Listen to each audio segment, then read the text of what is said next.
Oi, gente, bem-vindos. Eu estou aqui hoje porque eu vinha conversando no carro com meu marido e eu falava como que eu tenho me sentido ansiosa e inquieta na última semana. E orando sobre isso ontem de tarde, orando assim com fervor mesmo, o Senhor me fez lembrar de uma passagem bíblica e me fez lembrar por que é que eu estou sentindo tanta ansiedade, tanta inquietação.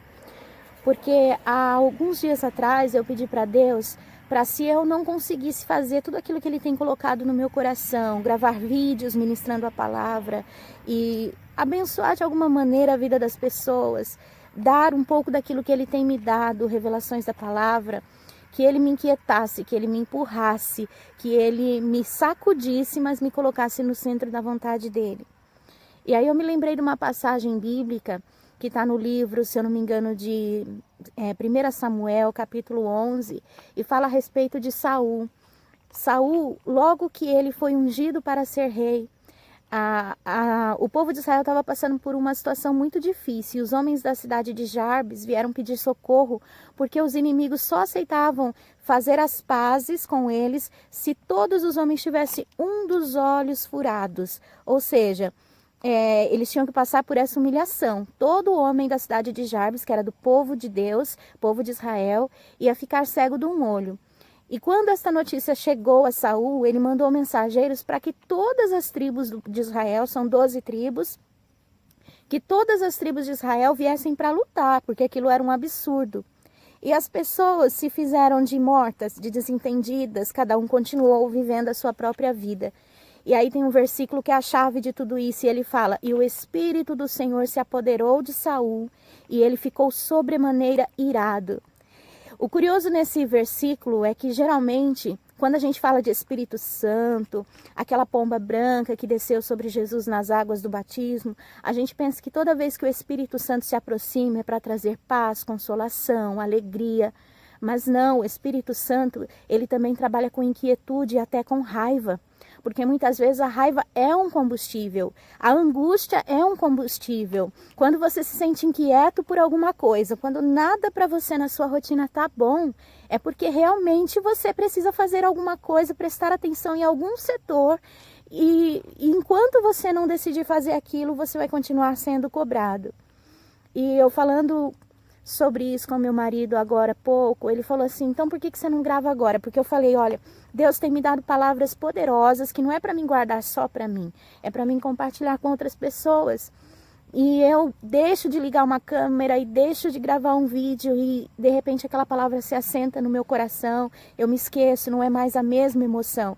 Então, toda palavra que Deus ministra ao meu coração, ela tem que ser pregada de imediato. Ele falou: então vamos gravar agora. Esse é o local que a gente se reúne para orar, e a gente está aqui para fazer nossa caminhada e para buscar a presença de Deus. Eu estou gravando esse vídeo para falar para você que está aí do outro lado. Se você tem sentido crises de ansiedade, angústia, não pense que isso é só a doença do século, que todo mundo é ansioso. De repente, Deus também está te sacudindo, está te chacoalhando, está te inquietando para que você se levante e faça algo, ultrapasse uma porta, destrave algo que está travado na sua vida para refletir algo para o futuro. Não há coisa que me chateie mais do que pensar que daqui 10 anos eu vou estar fazendo as mesmas coisas que eu estou fazendo hoje, apenas cuidando da minha rotina, limpando a minha casa, trabalhando, assistindo uma televisão. Eu creio que Deus chamou cada um de nós para coisas muito maiores. A gente tem que deixar um reflexo, a gente tem que deixar uma marca na história. E uma marca que glorifique o nome de Deus, no meu caso, é o que eu penso. Então, esse recado que eu deixo para você: o Espírito Santo de Deus, ele não trabalha só com a calmaria, só com a tranquilidade. De repente você está nervoso consigo mesmo e até com as outras pessoas, irritado e não sabe por quê. Saul, quando o Espírito Santo se apoderou dele, ele ficou sobremaneira irado. E naquela ira, ele pegou um par de bois, diz a Bíblia. E rasgou em 12 pedaços, né, amor? e rasgou em 12 pedaços e mandou um para cada tribo de Israel, daquelas 12 tribos que se recusou a ouvir o convite dele para uma guerra, que se eles não viessem para aquela guerra, os irmãos, a cidade de Jabes, todo mundo ia ficar cego de um olho. Então ninguém agiu no primeiro convite, então ele foi audacioso, ele foi um pouco mais atrevido e naquela ira ele mandou um pedaço daqueles 2 bois que ele rasgou e falou assim: é isso que vai acontecer com o gado de cada um das tribos, se não vierem se reunir para a peleja agora. Então esse foi o Espírito Santo que trabalhou na vida dele. Por final eles ganharam aquela batalha e foi uma grande vitória para o povo de Deus. Eles não saíram humilhados. Onde é que o Espírito Santo está te deixando irritado, inquieto, está te sacudindo? Se ele está te sacudindo, levanta e vai fazer o que ele mandou. Essa mensagem serve para você que está aí do outro lado e serve para mim também. Talvez nós precisamos rasgar também as nossas... muito passivo, muito deixar para lá, a água deixar correndo. Não pode. Assim como ela falou, Espírito Santo de Deus não é só calmaria, não é só, é paz e mansão, não. Deixa como tá, não deixa vamos como tá, deixa, não, causar não, tá, alguma confusão. Tá bom. Não, o Espírito Santo de Deus é fúria também. Porque quando ele se apoderou de Sansão, o que ele fez? Ele matou o leão. Quanto mais você pesquisar na palavra do Senhor, ele vai te mostrar aspectos onde o Espírito Santo de Deus não foi só calmaria, não. Foi decisão e foi para cima ali.